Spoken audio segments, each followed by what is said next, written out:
আমরা যদি চুপ থাকি তাহলে চুপ থাকাটাই হচ্ছে সম্পদের লক্ষণ।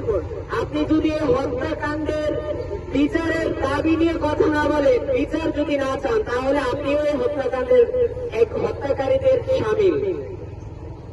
আমরা এই যে বারবার হত্যাকাণ্ড কেন হচ্ছে, আমাদের দেশের আইনের কি এতই দুর্বল অবস্থা হয়ে গেছে যে আমাদেরকে বারবার রিডিং রুম ছেড়ে এখানে আসতে হবে, মায়ের আর্তনাদ বাবার চিৎকার আমাদেরকে দেখতে হবে, এমন একটা দেশে আমরা অবস্থান করছি।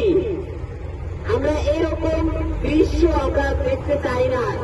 প্লিজ, এইরকম দৃশ্য আমরা দেখতে চাই না, আমরা পারছি না, আমরা এটা মানতে পারছি না।